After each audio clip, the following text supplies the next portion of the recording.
Bueno, ahora sí quiero que vayamos a la palabra de Dios y esta semana ha sido una semana de gozo, una semana de victoria. Bueno, todas las semanas son semanas de gozo y de victoria, pero ¿cuántos saben que cuando conquistamos nos alegramos? ¿Cuántos saben? ¿A cuántas les gusta ganar? A nadie le gusta perder, ¿verdad?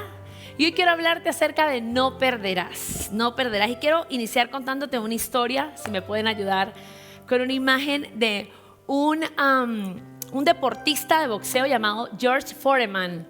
Él fue un hombre que fue el campeón mundial de peso pesado en los años 70. Y miren, no lo traje sin camisa porque no había ninguna con camisa, lo siento. Este hombre fue un boxeador increíble. Él fue el campeón y es más, le tenían un eslogan que le decían el invencible. Todos con los que competían perdían. Pero en el 74 se encontró con un contrincante de su mismo peso, que era árabe, que se había preparado para competir con él y que, creen, le ganó. Y él era un hombre rico, pero cayó en una depresión tan profunda que no quiso competir más. Podía retirarse, podía no volver a competir, pero él decidió que esa pérdida fuera más grande que todas las otras batallas que él había peleado. Así que se dedicó a estar en su casa, cayó en adicciones, en una profunda depresión. Pasó mucho tiempo hasta que un día se encontró con Jesús. Alguien tocó a su puerta, le habló del Señor, conoció a Jesucristo y se enfocó en Jesús. Empezó a caminar con él, conoció a Jesús. Pasaron 20 años. A los 45 años de edad decidió volver a competir, porque sabía que había una asignatura pendiente en su vida y ya no tenía la edad para competir, pero tenía el estado físico. Así que volvió y se inscribió, lo pesaron, lo vieron y tenía físicamente el estado de cualquier competidor de 20 años. Pero él pidió competir con uno de 20, porque quería ser justo. Sabía que él no estaba listo para entrar al ring porque él tenía 20 años fuera del ring y dijo, yo quiero que me pongan a uno de 20 que tenga la ventaja de poder estar conmigo. Ahora él fue a esa pelea con un entendimiento diferente. Cuando entró al ring, ¿qué creen? Ganó. Volvió a tener el título.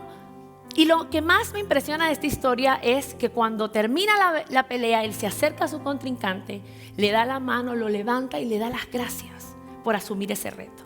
Y le dice, tú eres el ganador de esta pelea porque aceptaste el reto.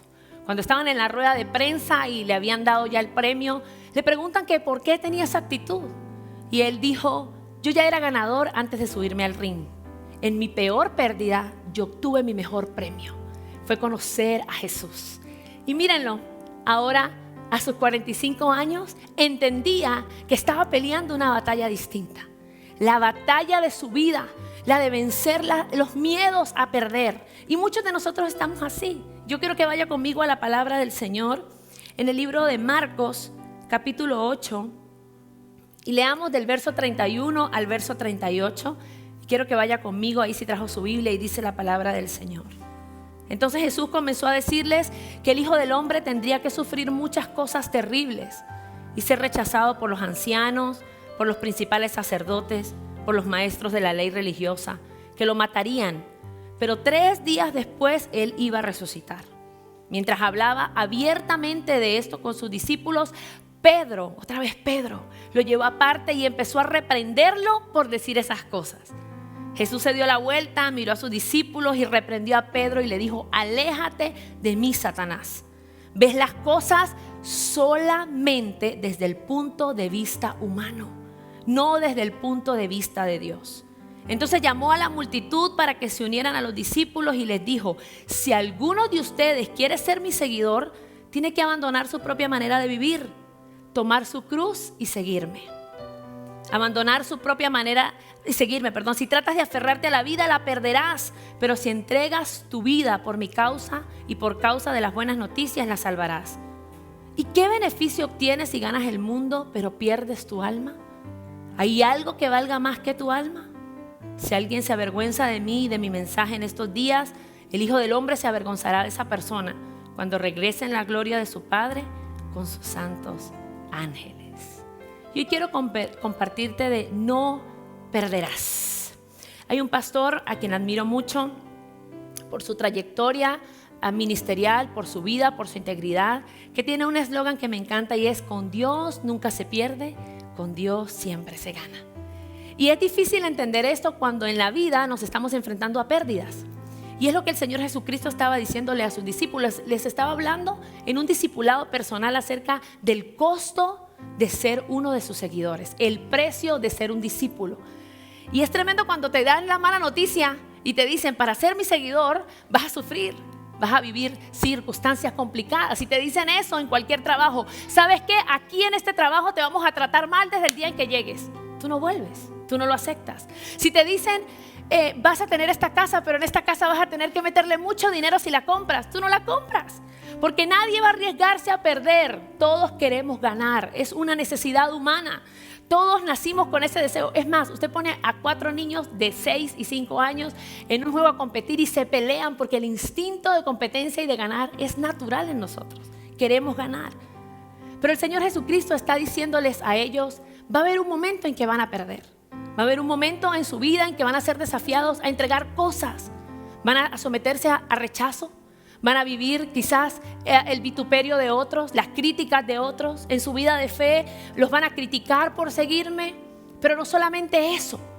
Van a estar retados a tomar algo pesado sobre sus lomos, una cruz. Y lo que me impacta de ese momento es que todos se confundieron, porque la cruz ahora puede ser sinónimo de arte o de joyería, pero en ese momento la cruz era el símbolo de la muerte más triste que podía tener un ser humano, porque el Imperio Romano había hecho de la cruz el lugar donde los pecadores, los ladrones eran crucificados. Y Jesús les estaba diciendo: ustedes, para ser mis seguidores, van a tener que agarrar esa cruz. Van a tener que intercambiar su vida, tener que estar dispuestos a perderla para ganar algo mayor. Dios les estaba hablando a través de Jesucristo encarnado, Dios mismo diciéndoles: ustedes van a tener que aprender a ver desde otra perspectiva. Y Pedro, cuando Jesús le dijo eso, Jesús le dijo a Pedro: Pedro, tú no ves las cosas como yo las veo. Tú las ves desde una óptica muy limitada. Tú la ves desde una óptica muy pequeña. Diga conmigo: perspectiva. La perspectiva tiene que ver en cómo nosotros percibimos a través de los sentidos lo que ocurre a nuestro alrededor. Por ejemplo, si tiembla, usted piensa que ya el edificio se va a caer, ¿verdad? Si alguien grita, sus sentidos inmediatamente le avisan o le están alertando de que algo está pasando. Y reaccionamos por nuestra perspectiva a las situaciones porque nuestros sentidos y nuestra razón nos dicen que lo hagamos así.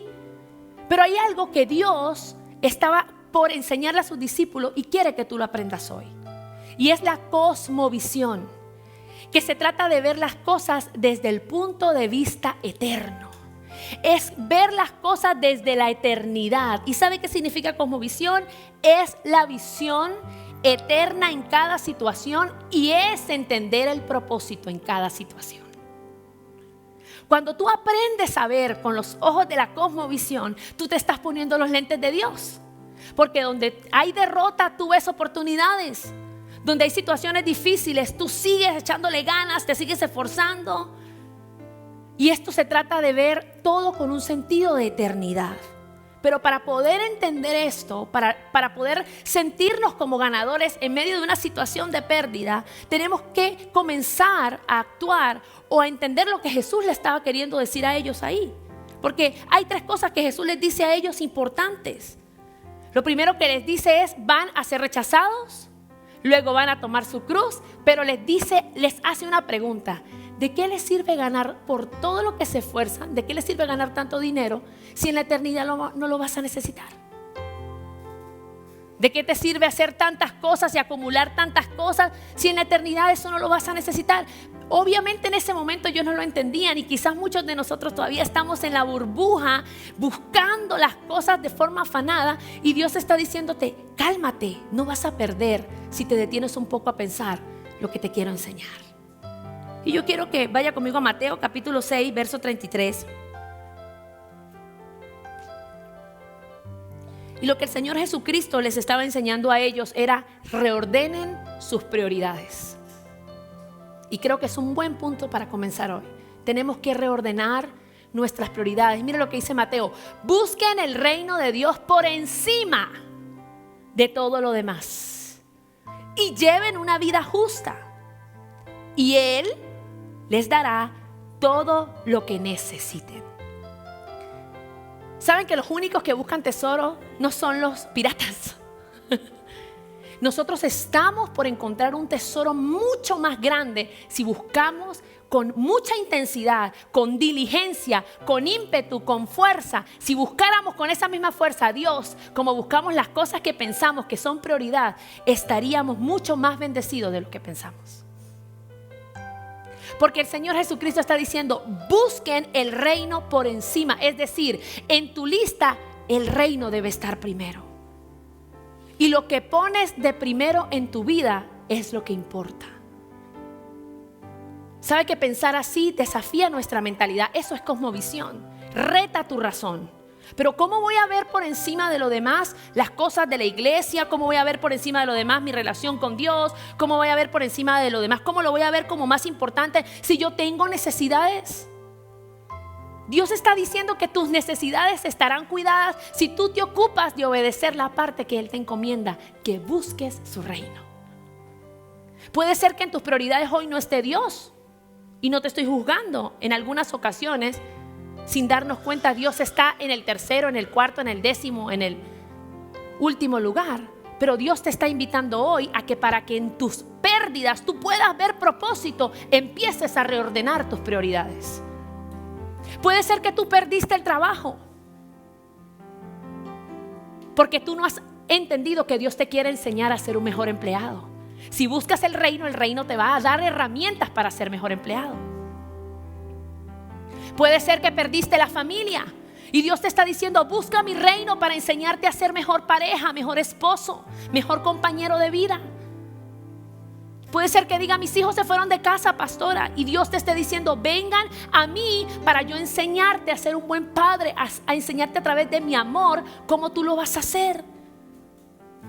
Por eso el Señor nos está diciendo, busquen y yo les daré todo lo que necesitan.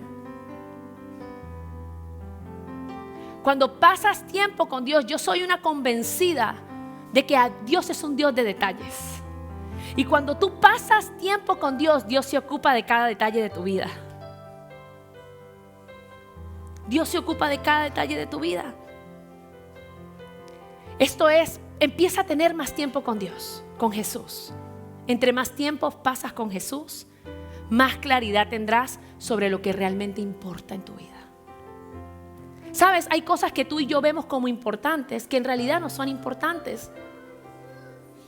Y no quiero decir que las cosas a las que tú les dedicas tiempo no son importantes. No quiero que me malentienda. Lo que quiero decirte es que hay cosas más importantes que nuestras necesidades.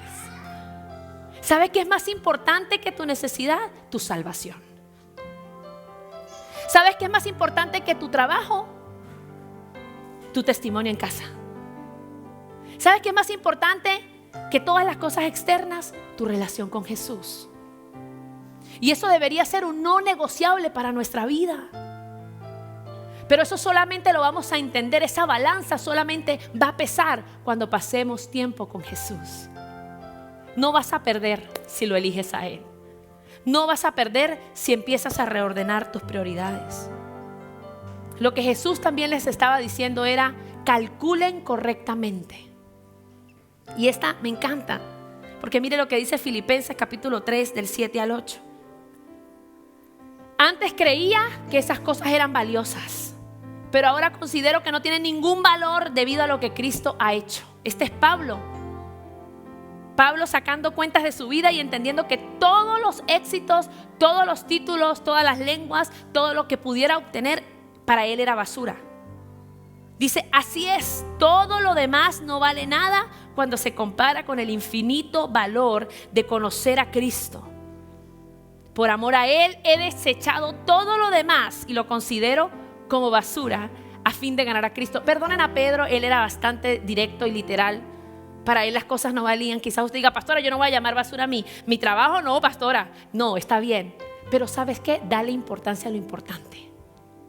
Y calcula bien. ¿Sabe que uno de mis escritores favoritos, Timothy Keller, dice esto?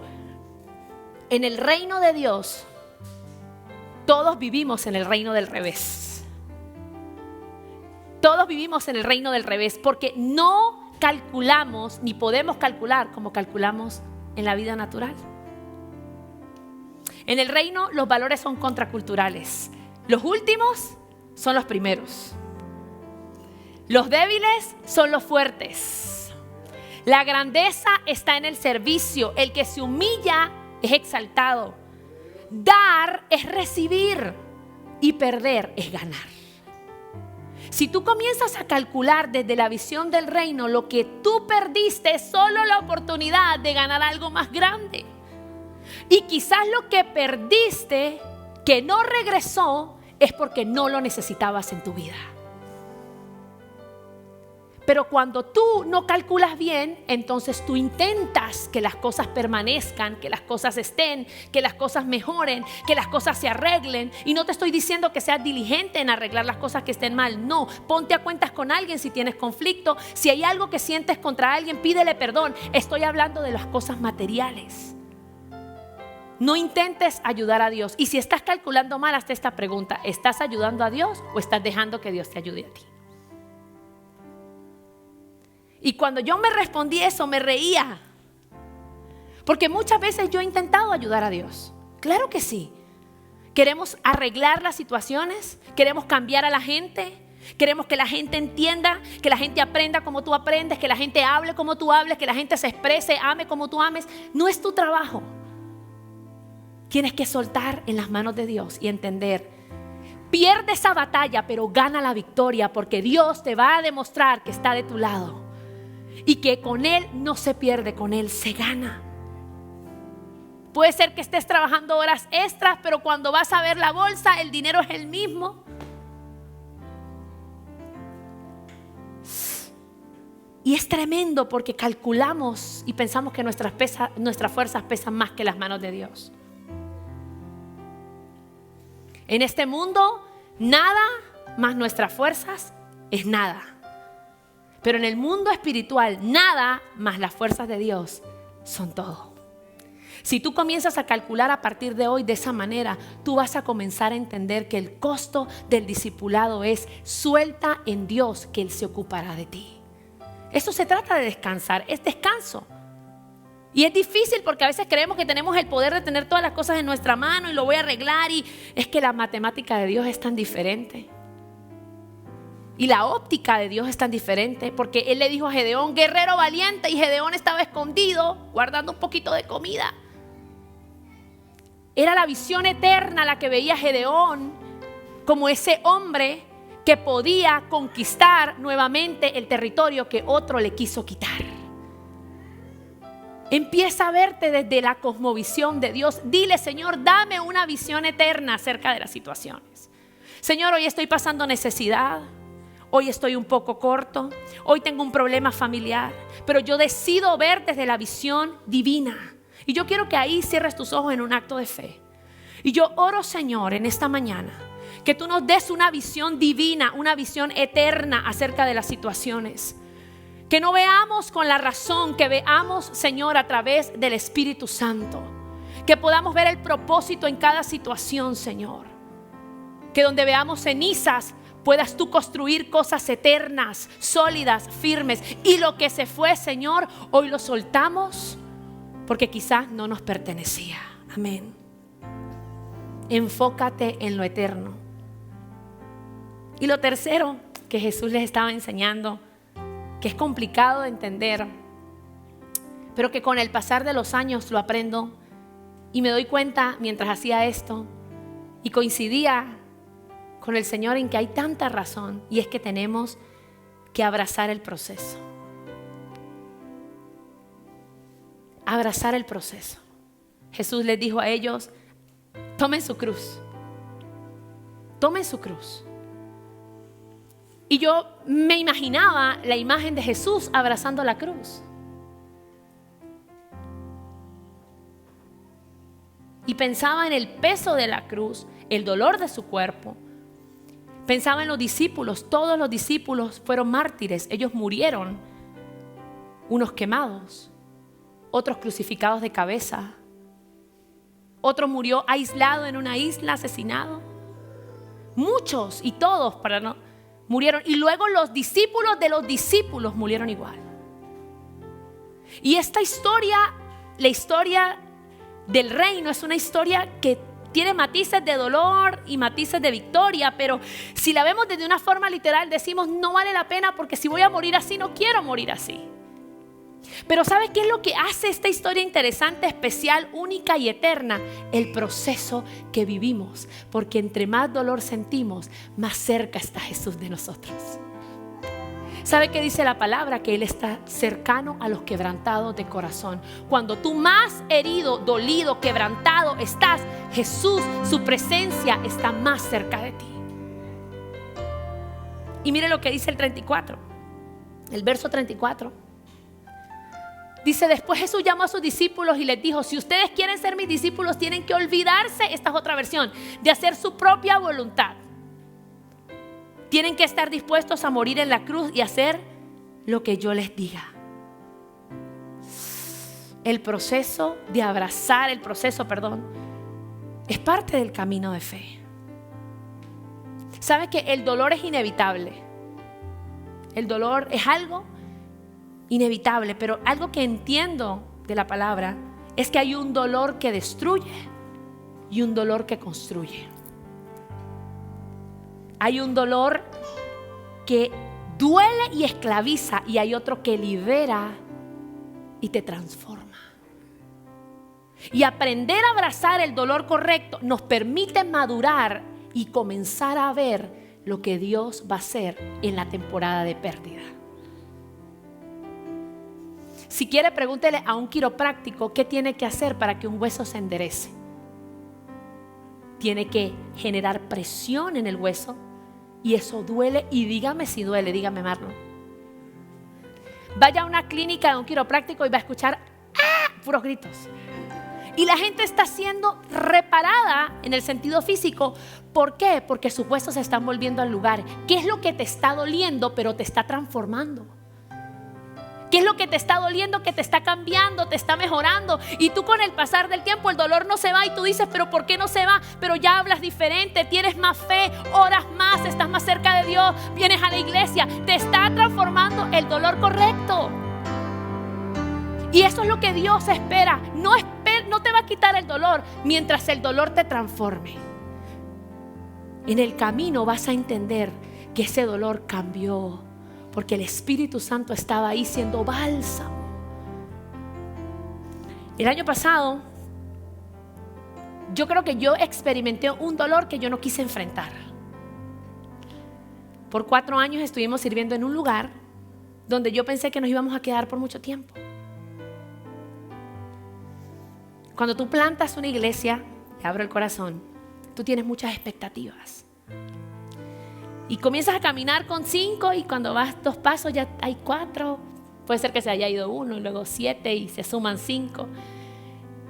Y tu fe comienza a incrementar, no por el número, sino porque mientras ejercitas tu fe, desarrollas tu don, compartes del amor de Dios, se va ensanchando tu fe y tú vas teniendo más expectativas. Pero cuando llega un punto de tu vida, y en este caso en el ministerio, que todo parecía que iba a perder, porque el Señor nos dice, es hora de moverse. Como decimos en mi país, agarra su cachivache. Y yo soy una persona que soy muy analítica a veces. Pienso las cosas, las miro, las observo. Y yo sabía que detrás de ese plan estaba Dios. Y recuerdo que en esa radicalidad, mi esposo, con el mismo dolor que yo, pero expresado de una forma diferente, dijo, el Señor nos está moviendo. Y yo no quería perder esa batalla, porque sentía que habían pasado 4 años peleándola. Y yo dije, Señor, ¿y los frutos? Señor, ¿y el tiempo? ¿Y el precio? Y el Señor dijo, es solo el comienzo. Aquí te entrené, aquí te preparé, aquí cambié tu visión, aquí te transformé, aquí te mejoré. Pero no era aquí. Suéltalo.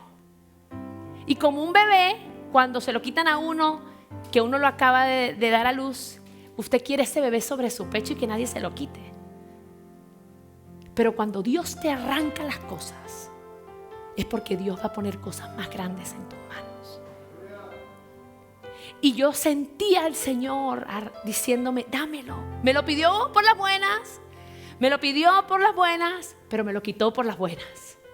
Y sabes, no esperes que Dios llegue a ese punto de tu vida. Déjate seducir por Dios.